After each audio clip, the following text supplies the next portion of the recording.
Hello and welcome to the Glow by Heartfulness Webinars. Today we have a very interesting person, Sheen Tyagi. She's a 16-year-old youth activist from India and she's the founder and president of the Girl Up Nation Club, which is an international club headed by the United Nations Foundation. Thank you for joining us today, Sheen. She's recently been featured in the United Nations must-watch list also. Thank you for joining us, Sheen, and welcome. Thank you so much for having me. So, Sheen, tell us what made you choose activism? What is the heart, mind, or soul of activism, which you were talking to me the other day? I'm just curious, what made you, you're just 16, and how did you get started with all this? Yes. So it was an inspiration and a calling from my heart to take up social causes, which motivated me to choose activism as a mode of self-expression. Passion is a quality of the heart which requires clarity of purpose and constant progress towards goals. The work I do nurtures my soul and my heart to speak up for others who cannot speak because of their circumstances is the whole purpose of my activism journey. To be their voice, to inspire them, to support them, and help them raise their voices against the injustices that they face. And so it is well known that activism isn't a paying job, right? You don't earn from it as you would from other professions. It is, however, a soul nurturing work, a community serving job which requires you to be compassionate and understanding of others' life experiences and circumstances and how you can support them in accessing a better lifestyle. So, for all those reasons, I chose activism to advance forward as an informed youth, and I hope to continue this journey when I go to college as well.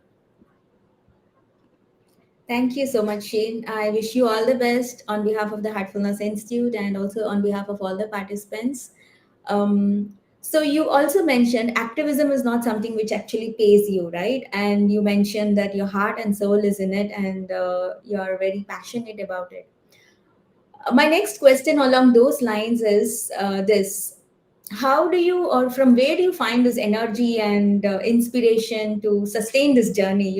It's very easy to feel exhaustion, mental, emotional, and heart exhaustion, if you want to call it. So how do you, or from where do you get your inspiration and energy and sustenance?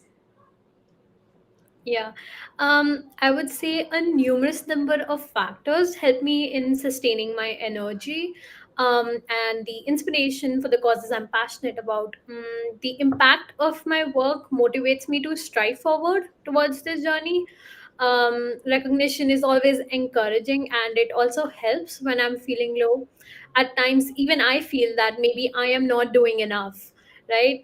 But yes, as a 16-year-old, I think my work has had a good impact on the lives of people around me, and that the recognition I receive for my work from various organizations help me in dealing with those feelings and move forward. Also, this zeal and passion for the causes I'm passionate about keeps me going and working towards advancing gender equality through women's empowerment, climate action, and equitable education in the form of campaigns and awareness drives, and sustainable development through promotion of sustainable practices. That's a tall list. Thank you, Sheen. That's a very tall list. And a 16-year-old having such aspiring, beautiful journeys is very inspiring for me. So I was just wondering, from where, how do you create a nurturing environment around you? How do you create those friendships which actually help you propel you forward in this journey which you're embarked on? I want to know how you make your friendships, you create a nurturing environment, and basically all those people around you who support you.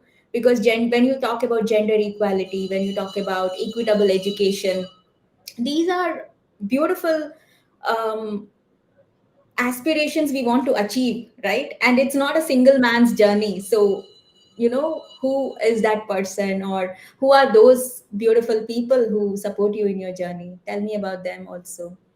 Yeah, well, my life experiences have been very insightful and important in shaping who I am now. These experiences have helped me shape up my environment and the people I surround myself with. Life is full of tribulations and you experience various situations throughout your life. But I personally feel that my previous experiences provided me with more confidence, strength, and understanding to meet new situations and face them smartly and with care. I believe that it is important to create an environment with people and elements that nurture you and inspire you to do your best and strive for the stars.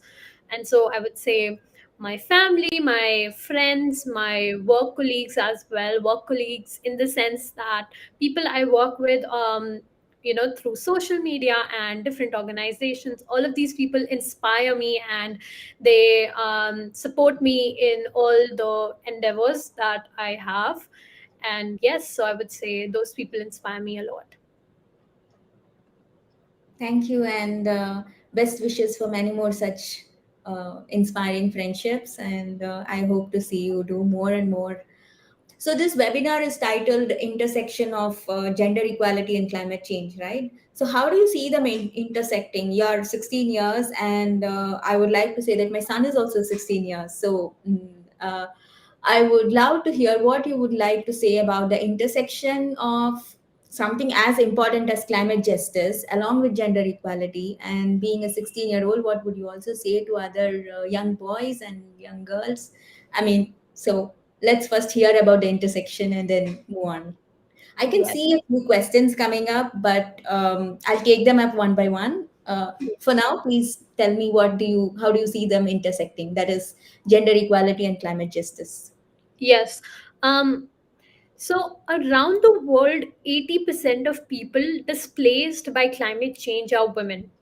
It is hence very important to learn from the experiences of women to build gender inclusive climate action and practices. Their experiences are extensive and crucial in understanding the barriers faced by women to fight climate change. Women have always played a huge role in our communities. They not only help in continuation of future generations, but they also provide for their communities whenever they are called upon to. The Chipko movement, for example, in the 1970s, stopped the government backed logging in rural communities in India, all because of women who would hug the trees and not move to protect our environment. In connection to this, we find that gender inequality impacts not only women but also families and communities which thrive with the support of women and their compassion, their wisdom, and their dedication towards the world. The compassion that women have towards the betterment of our world in all aspects, be it social or environmental, is taken for granted and not appreciated enough. It is their emotional depth and connection that they have with the environment, the climate, and essentially our planet, which is pivotal in changing the world for better. Thank you, Sheen. You spoke about the Chipko movement. I was so touched by that reference and by that analogy. And that was in the mid 1960 or 50, 60s and right? 70s, yes. Yeah. So that was then, and now we are in 2022 with COVID happening, and with a lot of, the world has really changed a lot. So how do you now today in this current scenario see the conjunction between gender equality and climate change? Like, what now about it? Like, how do you see them intersecting right now, and what would be your ideas and thoughts in this current generation, for the current I don't know, what do you call yourself, millennials or Gen Z's, Yes, for yes. all of you guys, how does it intersect and what does it mean? Um, so the link between gender and climate is very real. These are felt by women around the world, making them much more receptive towards change. aware of the repercussions of their actions, and motivated to help leaders in advancing awareness about the issue at hand. Despite the success that we see in advancement of gender equality, women around the world still face issues related to unequal access, unequal opportunities, and unequal pay gaps, among many others. This affects the whole situation of climate change and how our society is being altered by it. Since non renewable resources are being depleted at an alarming rate, it is very important for us to progress forward by adopting renewable and climate friendly alternatives such as solar energy and wind energy, and changing harmful practices by introspecting at our current actions and how we can change them. Since women are more inclined and motivated towards climate action on a personal level, we realize that the intersection between climate and gender is of utmost importance for a better tomorrow holistically. Thank you, Shane. Thank you so much. That's probably, I mean, we'll see how it happens. Thank you for your insight. So, how can people really contribute to this movement? Aam Aadmi, how can I contribute? How can people like me who have a lot of time and energy and interest and inclination, how can we all contribute? How do you see our energy and sustenance go towards? And I have a few people really appreciating you. Oz Jane says women really play an important role. Well said, thank you so much. If you have any questions, please do ask Sheen here. Oz also says it's very inspiring. Thank you. And yeah, there are a few comments here. But yeah, I'll take I also see two more questions, but let's first discuss how do people like generally how do people contribute to this movement, Yes. and then I'll take up Um, a question from Apurva Dave. yes. So climate action is so extensive that as a result, we find that we can contribute towards it in more than just one way. You can create awareness through social media, or you can advocate for climate action in your communities. You can work directly with policymakers on it, or you can mobilize people to speak up for climate action. No matter what you do, however small your contribution may be, it is very important that you fight for climate action and help in creating a more sustainable and climate friendly world. It is also very important to give people, essentially women, a seat at the proverbial climate action table.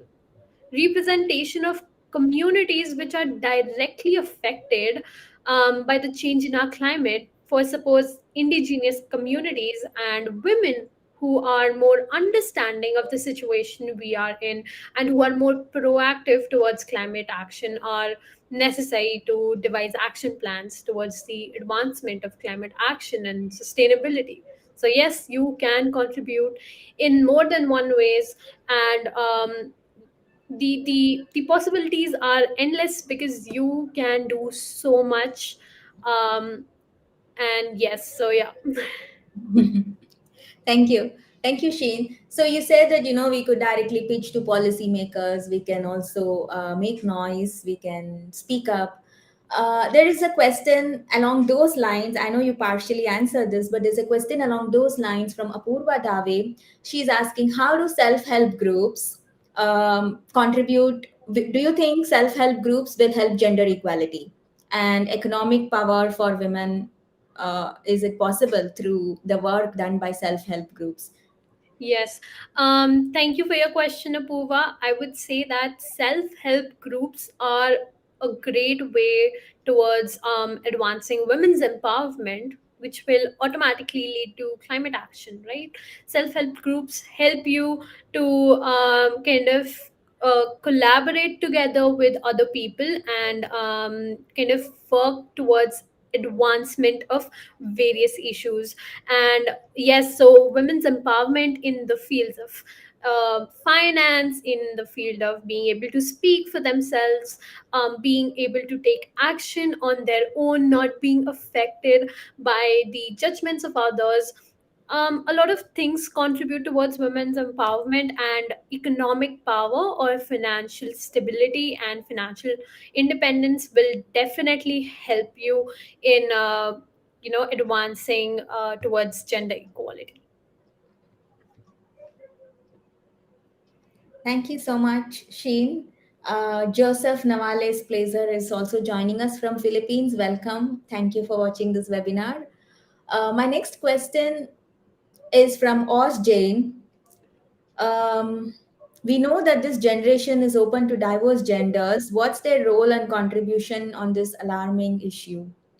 So I think the LGBTQ community, as you mentioned, is so important in advancing this issue because they are more open to change. They are more independent in thinking of what they want with life, and essentially going and striving towards it.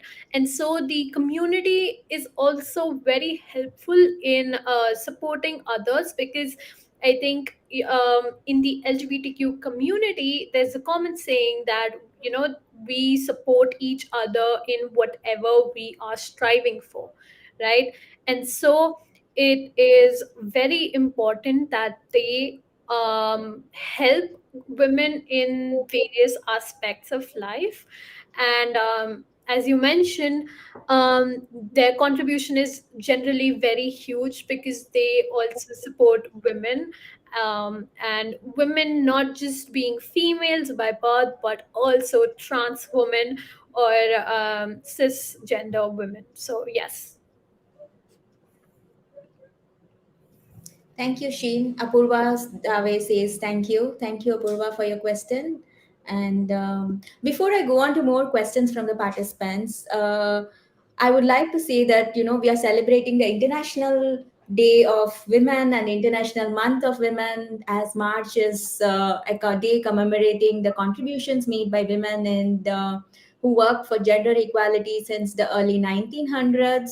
And today the theme by the United Nations is gender equality for a sustainable tomorrow.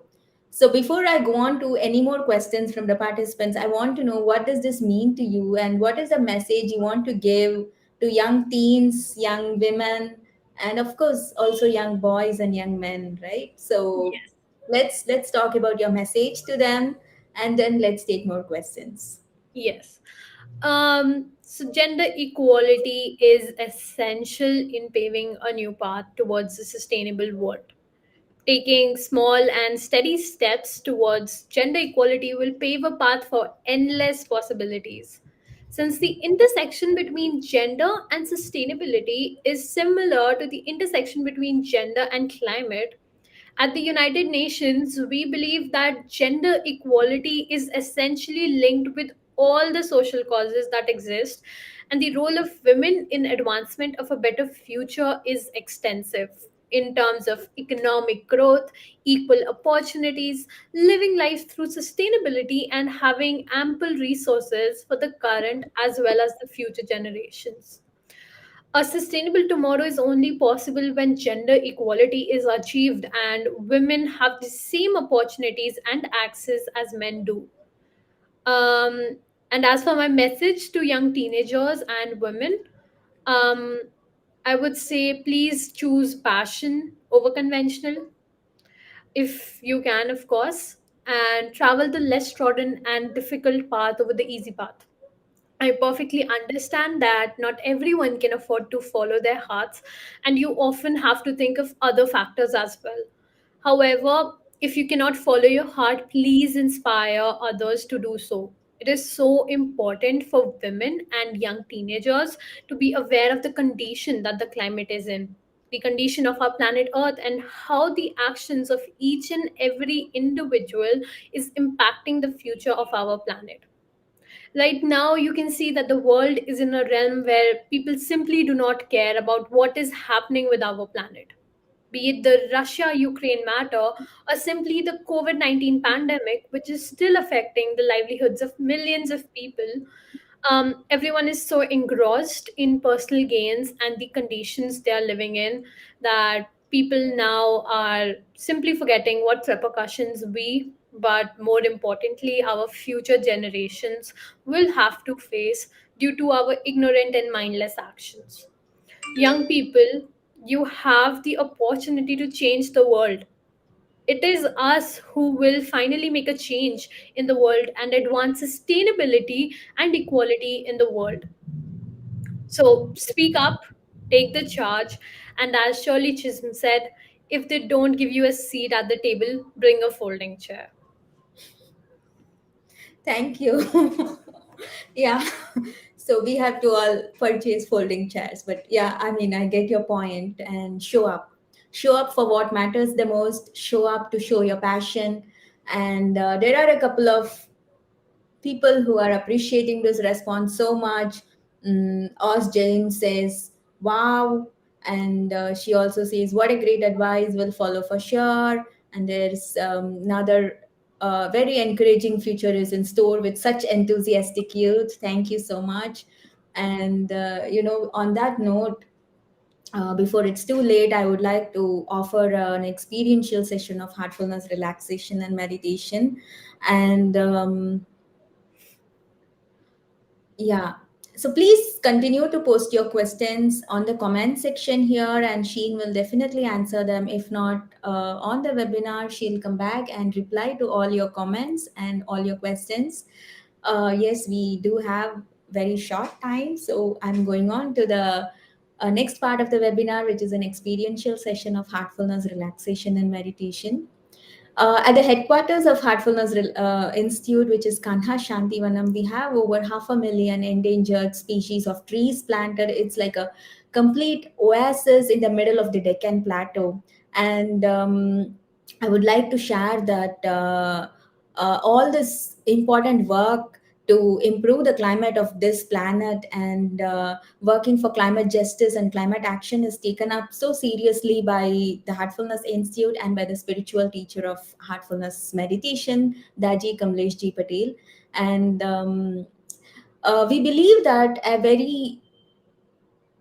a heart which is in tune with nature is very important for sustaining a long term environmental action, right? It's not that today you plant a tree and forget it, or today you inspire 10 or 20 youth and then forget it. This has to grow, this has to continue, and for that we need a heart which is in tune with nature, which is simple, which is more open, which is more in harmony with in harmony with your own inner self and in harmony with the outer self. And Sheen said, follow your passion. And I really encourage all of you to follow your passion. And let's not think of not being able to follow your heart, because I think all of us should be able to do it. Meena Vora says, my daughter Vidhi Vora is also interested in climate change. Thank you so much, Meena Vora. Please request your Vidhi to join us also in the next webinar. We are so happy.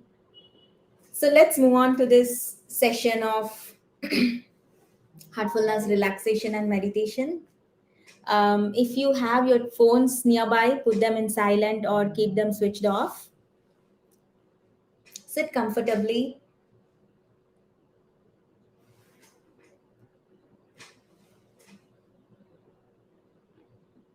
You can fold your legs or put them down, whichever is convenient for you. And just follow my voice. I'll take you through a few commands, a few mental suggestions which will relax your body. And towards the end of these mental suggestions, we'll gently close our eyes and continue to meditate with the idea, with the suggestion that there is a source of light and love in our hearts.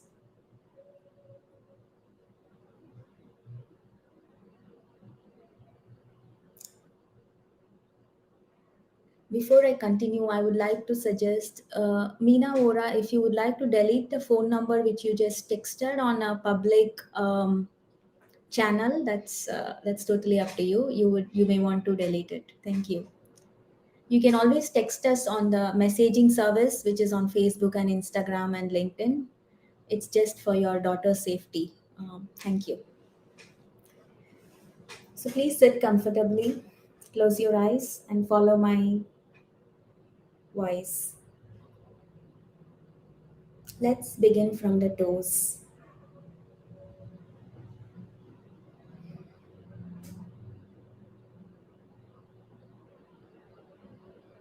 Relax your toes.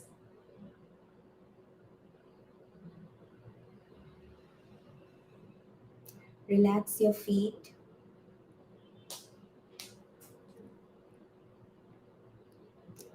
Feel an energy from Mother Earth rising up through your feet and relaxing your legs. As this energy rises up,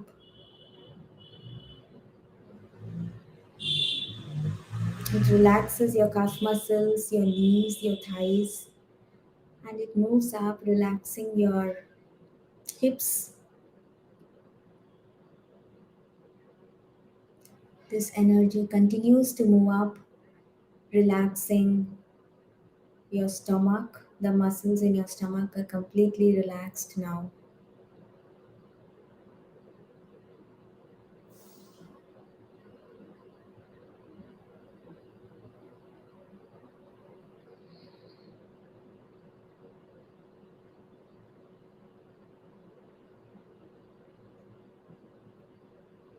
Slowly feel this energy moving up, relaxing your lower back, gently moving up, relaxing your upper back. Your whole back is completely relaxed now.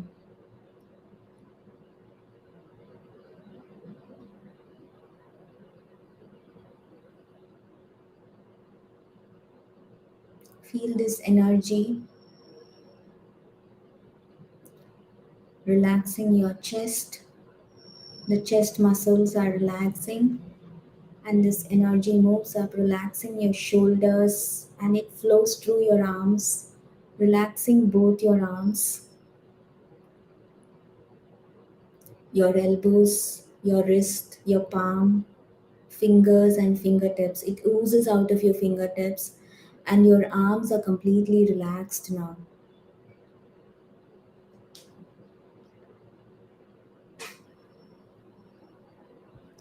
Allow this energy to move up, relaxing your neck. The muscles in your neck are relaxing. Any tension or discord or any problem with your muscles in the neck are melting away. The neck muscles feel so relaxed now.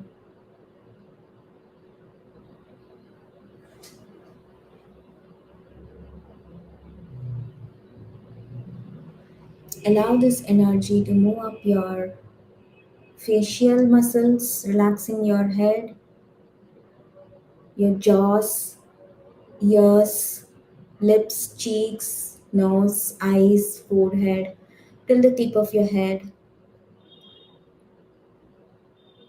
All the muscles are completely relaxed in your face.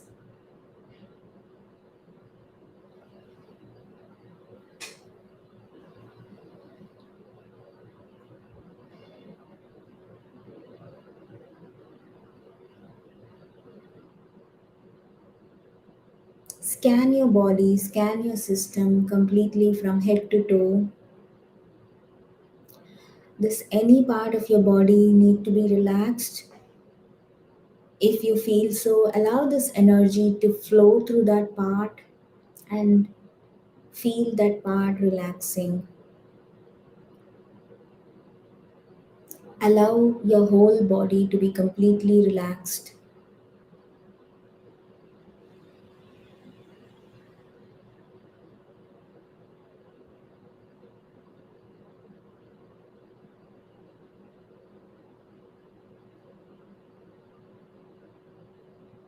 Gently bring your attention to the heart.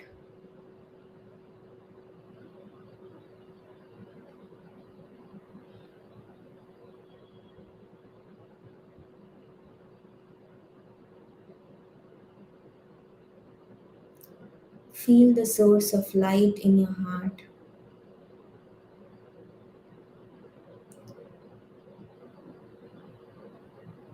The heart houses the source of light and love, and let us meditate on this light and love and feel this light pulling you deep into meditation.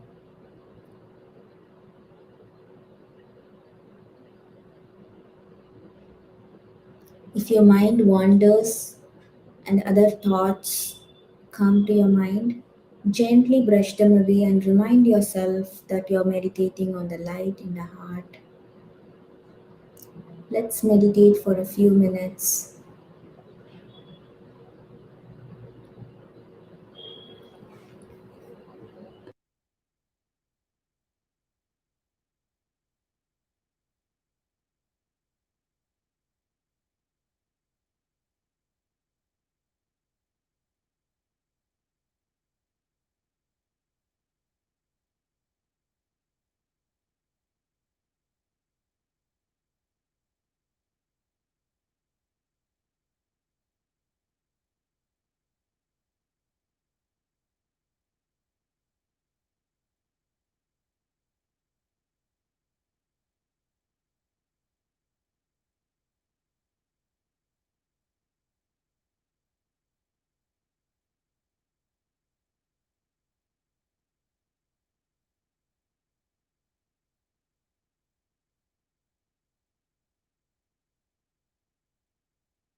Gently open your eyes when you're ready.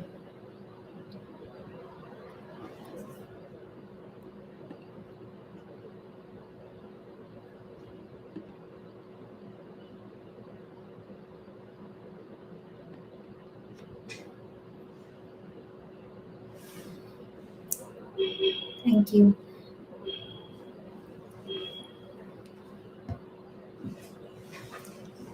Thanks to all the participants who joined us today for this webinar and for the heartfulness meditation. If you would like to continue your heartfulness journey, please log into heartfulness.org and you can download a lot of resources from there.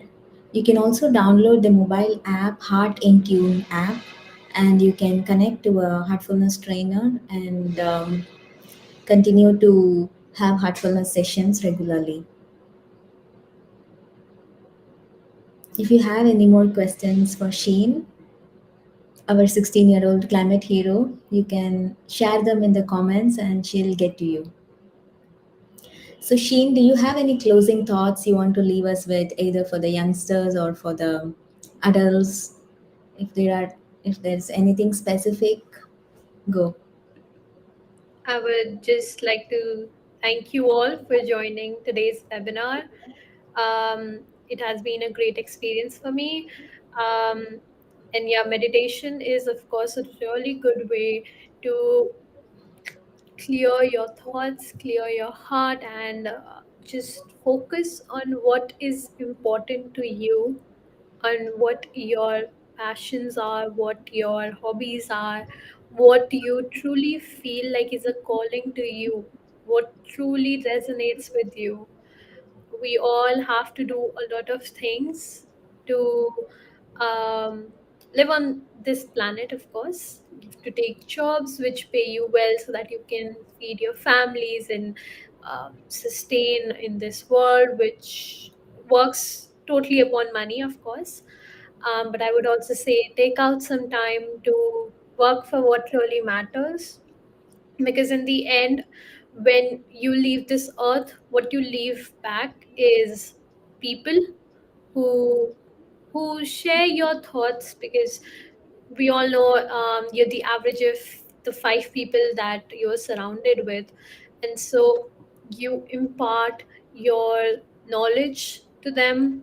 And so please make sure that you take out some time to work for the earth, for our planet, because we only have one planet. And so climate change is really happening. It is real, it is not fake. And so please do something, even if it means that you're um, even if you're sharing awareness about it with even two people or three people. It impacts their life, it changes them, and they go on forward to do the same. And so it is the small steps that matter, and we all can do one thing or the other to kind of eradicate these social causes that are still here in 2022, where we thought, yes, maybe we will have a more equal world by now. At the UN, we had the 2030 agenda, which planned to eradicate a lot of problems by 2030. But as we see the world, it is very evident that it is not possible for us to achieve the agenda that we had set for 2030. But what we over here can do is we can help the progress. We can take part in webinars to inform ourselves, take part in stakeholder meetings whenever you can.